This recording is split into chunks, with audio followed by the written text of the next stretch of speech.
नमस्कार beautiful souls, कैसे हैं आप सब लोग। आई होप सभी लोग अच्छे होंगे, हेल्दी होंगे, स्वस्थ होंगे और अच्छे से अपना इनर वर्क कर रहे होंगे। तो आज का जो टॉपिक है ये है कि हमारे क्राउन चक्रा में जो 3 लेयर्स होती हैं, क्राउन चक्रा, सहस्त्रार चक्रा 3 लेयर्स में बटा है, तो उसमें किस तरह की शेडोज़ हैं।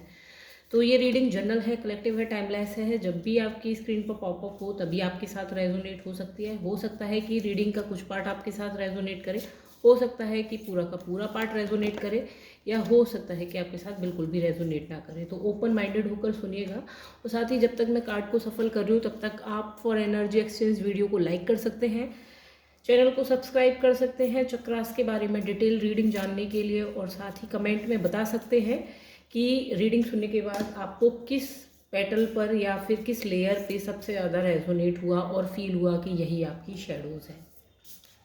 तो ये रीडिंग यूनिवर्स द्वारा गाइडेड है और सारे चार्ज जो हैं वो यूनिवर्स को दिए हुए हैं यहाँ पर। और चलिए स्टार्ट करते हैं। तो देखिए, क्राउन चक्रा जो होता है वो होता है हमारा सहस्रार चक्रा, यूनिवर्स से कनेक्शन का चक्रा। अब इसमें जो है कई तरह की शेडोज़ होती हैं जिस वजह से हम अपनी इंट्यूशन को, यूनिवर्सल गाइडेंस को नहीं सुन पाते हैं। तो पहली जो लेयर होती है वो होती है ईगो की लेयर, यानी कि ईगो जिसमें हमारा स्टोर्ड होता है। एक यूनिवर्सल काम होता है, एक अहम भला भाव जिसमें मैं कर रहा हूँ, कर्ता वाला भाव जो होता है वो यहाँ होता है। तो यहाँ पर जो शेडो बसी हुई है वो है 6 ऑफ बैंड्स। अब 6 ऑफ बैंड कार्ड यहाँ पर ये दिखा रहा है कि जो भी कर रहा हूँ मैं कर रहा हूँ, ताकि जो भी काम आप कर रहे हो उसकी सारी की सारी जो वाहवाही है, भले ही वो काम किसी और ने भी किया हो या यूनिवर्स के द्वारा आपसे करवाया गया हो, तो आप हर चीज़ का चार्ज खुद ले लेते हैं। और उसकी क्यों ले लेते हैं? क्योंकि आपको प्रेजिंग चाहिए, पीपल की एप्रिसिएशन चाहिए। ये यहाँ पर आपकी शेडो बनी हुई है कि ये लेयर जो होती है वो होती है ईगो की, ईगो की डिजॉल्विंग के लिए होती है। यहाँ पर ईगो रहता है, और जब ईगो क्या करवाता है, ईगो करवाता है कि मैं कर रहा हूँ, जो भी कुछ अच्छा हो रहा है मेरी वजह से हो रहा है। तो ये चीज़ जो है यहाँ पर ये दिखा रही है कि मैं वाला भाव है। और वो क्यों है, ये शेडो यहाँ पर क्यों है? क्योंकि आपको एप्रिसिएशन चाहिए कहीं ना कहीं, जिस वजह से इसके फिजिकल सिम्टम्स भी हो सकते हैं कि आपके हेड में बहुत ज़्यादा प्रेशर रहता हो, सर में दर्द रहता हो, माथे में भी दर्द रहता हो, या फिर स्ट्रेस और चिड़चिड़ापन रहता हो। ये यहाँ के फिजिकल सिम्टम्स है अगर ये शेडो यहाँ पर एक्टिव है तो। दूसरी जो लेयर होती है वो होती है कॉस्मिक ग्रिड की लेयर होती है, जिसमें हमारे सोल गिफ्ट होते हैं। बहुत सारे लोग नेचुरली हीलिंग कर लेते हैं, नेचुरली उनको फॉरकास्टिंग आती है या इस तरह की चीज़ें आती हैं। तो दूसरी लेयर में हमारे सोल गिफ्ट जो हमने पास्ट लाइफ में अर्जित किए थे वो यहाँ पर स्टोर्ड होते हैं। अब यहाँ पे शेडो निकल के आ रही है 5 ऑफ सॉर्ड्स की। तो पहली चीज़ तो यहाँ पे जो फिजिकल सिम्टम्स होंगे वही फिर से हेड प्रेशर। जब भी इस लेयर में शेडोज होती हैं तो क्या होता है कि आप अपने सोल गिफ्ट्स आपके पास होंगे भी, पर आप उनको सुन नहीं रहे क्योंकि बाहर की चैटर बहुत ज़्यादा है। तो आपका फोकस बजाय अपने आप पर, दूसरों पर बहुत ज़्यादा है या बाहर की चीज़ों पर बहुत ज़्यादा है। ये यहाँ पर शेडो बना हुआ है आपका। तीसरी जो लेयर होती है वो होती है प्योर कॉन्शियसनेस की, यानी कि समाधि लाइक लेयर होती है, जिसमें हूँ भी मैं और नहीं भी हूँ मैं, मतलब इन्वॉल्व नहीं हूँ बट हूँ भी मैं। तो ये वाली जो लेयर होती है इसकी बात हो रही है द मैजिशियन की। अब यहाँ पे शेडो किस तरह आई है कि द मैजिशियन। तो आपको सबसे पहले शेडो ये लग रही है कि समाधि लाइक स्टेट कोई बाहर की चीज़ है, यानी कि कोई मैजिक है, कोई जादू है, और वो जादू आपके अंदर नहीं है। मतलब ऐसा फील, ये शेडो बनी हुई है कि ये वाली स्टेट जीते जी तो नहीं मिलनी, या फिर मिलनी है तो बहुत ज़्यादा हार्डवर्क के बाद, तपस्या करने के बाद पहाड़ों पर इस तरह से मिलेगी।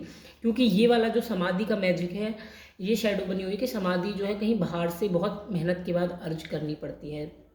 ये शेडो यहाँ पर बनी हुई है, मैजिशियन की है। ये क्रिएटर वाली जो एक वो होती है ना कि मैं ही मतलब क्रिएट कर सकता हूँ, मैं जो चाहे वो कुछ भी क्रिएट कर सकता हूँ। जब हम यूनिवर्स से पूरी तरह से मिल जाते हैं तो यूनिवर्स भी क्रिएटर ही है। तो ये चीज़ आपके अंदर बिल्कुल अंडर कॉन्फिडेंट है कि नहीं, मैं कैसे क्रिएट कर सकता हूँ, ये मैजिक तो बाहर से ही होता है। तो ये वाली शेडो यहाँ पर बनी हुई है। ओवरऑल इन 3 लेयर्स की वजह से आपके जो क्राउन चक्रा की हालत है वो है 5 ऑफ वैंड्स की।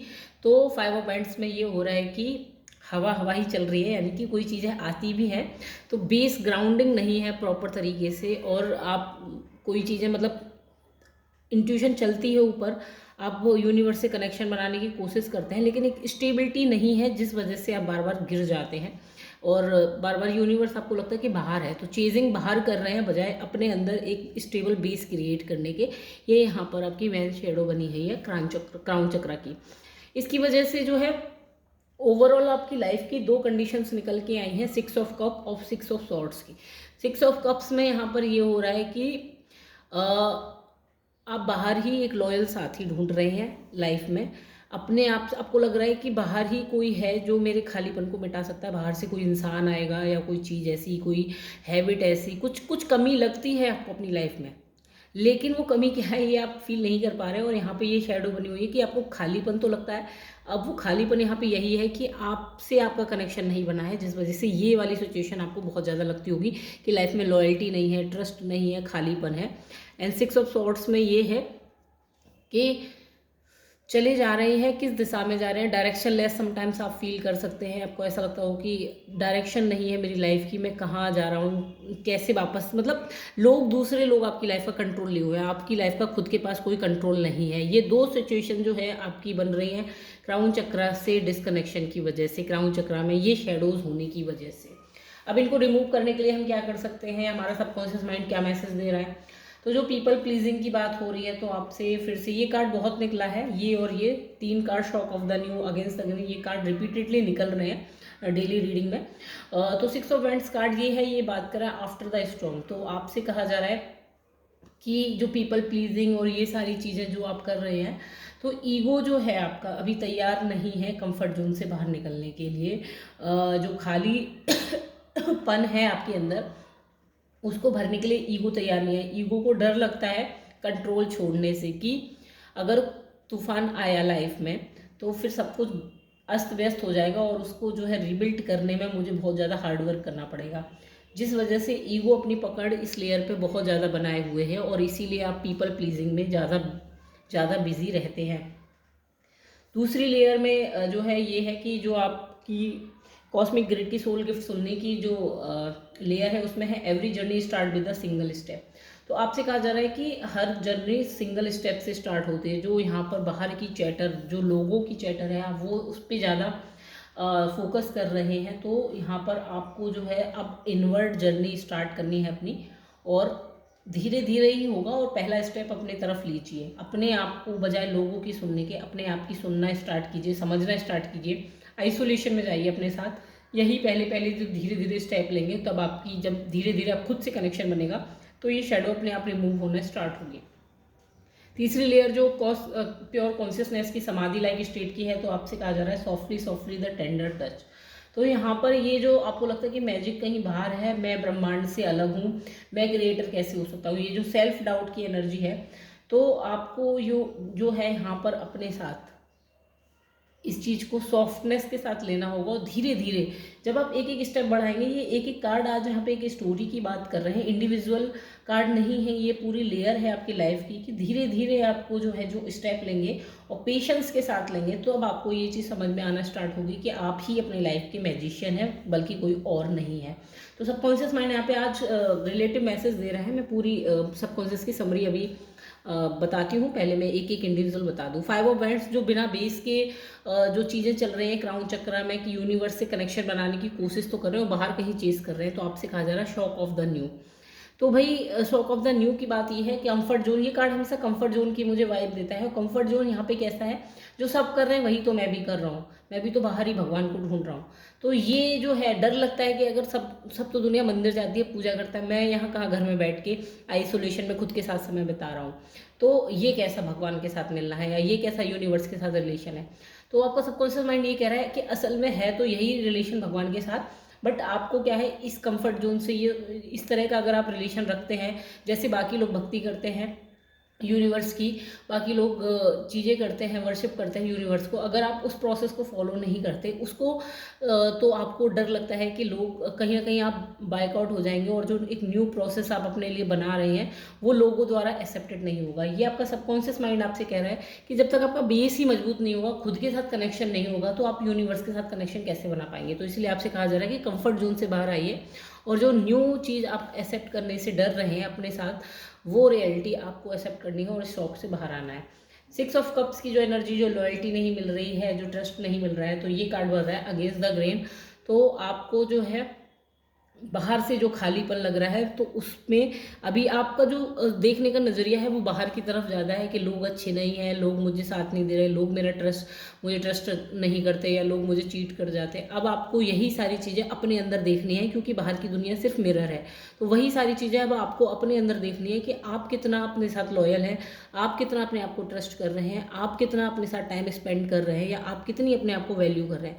जैसे ही अगेंस्ट द ग्रेन जाके आप अपनी सारी एनर्जी इनवर्ड में ट्रांसफ़र करना स्टार्ट करेंगे, देखना स्टार्ट करेंगे, वैसे ही आपको ये कंडीशन आपकी लाइफ की समझ में आ जाएगी कि प्रॉब्लम कहाँ है, और वहाँ पर आप जैसे ही वर्क करना स्टार्ट करेंगे ये सिचुएशन आपकी यहाँ से रिमूव हो जाएगी। 6 ऑफ सॉर्ड्स की जो दूसरों को लाइफ की जो चार्ज दिए हुए हैं, इसमें कार्ड आ रहा है सबकॉन्शियस माइंड की मैसेज की तरफ से, कम टू लाइफ। तो आपको जो है दूसरे जहाँ ले जा रहे हैं, जैसा कह रहे हैं वैसे करते चले जा रहे हो। जैसे लोगों ने कहा हमने तो वैसा प्रोसेस फॉलो कर लिया, हमने क्या गलत किया?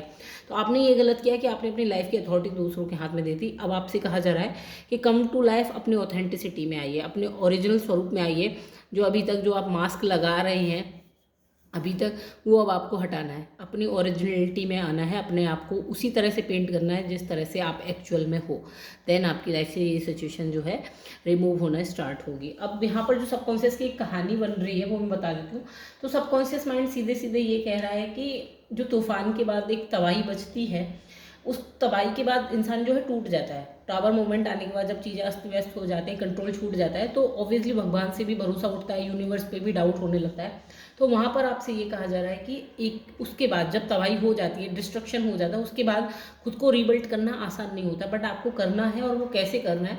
हर एक जर्नी जो है धीरे धीरे एक सिंगल स्टेप से होती है। एक ही दिन में कोई बहुत बड़ी इमारत नहीं बन जाती, एक एक दिन में एक एक स्टेप लिया जाता है, उसके बाद जो है काम शुरू होता है। वही आपका सबकॉन्शियस कह रहा है कि ठीक है, डिस्ट्रक्शन हो गया, टावर मोमेंट आ गया, सब तबाही हो गई आपकी लाइफ में, तो अब जो है एक एक स्टेप लेना है, आपको हिम्मत नहीं हारनी है।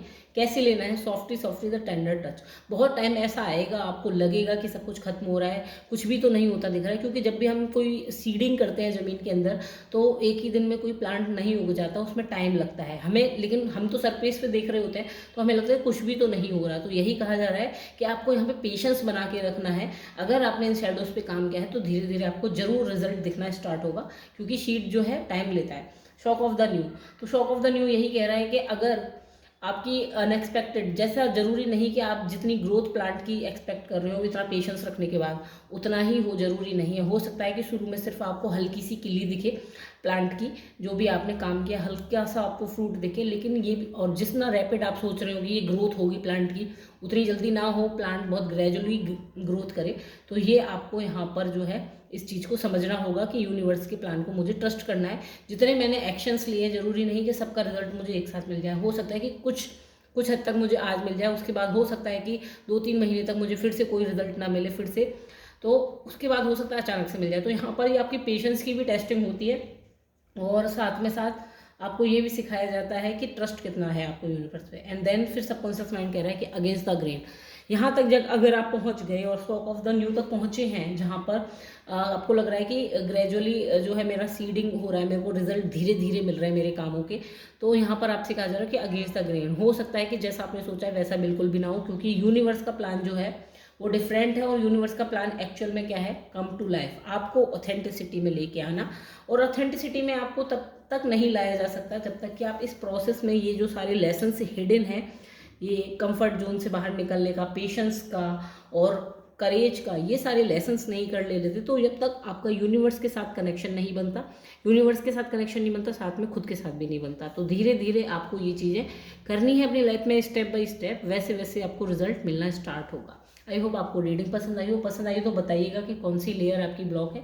कल से जो है हम एक नई सीरीज स्टार्ट करने वाले हैं, जिसमें चक्रा की पेटल बाई पेटल हम ये जानने वाले हैं कि हर चक्रा में क्या सोल लेसन्स छिपे हुए हैं। तो हम रूट चक्रा से स्टार्ट करेंगे। बाकी मैंने हर चक्रा की शेडोज़ की प्लेलिस्ट कंप्लीट कर दी है, और हर चक्रा की पेटल बाई पेटल ब्लॉक की प्लेलिस्ट कंप्लीट की हुई है, आप चेक कर सकते हैं मेरे चैनल पे। धन्यवाद।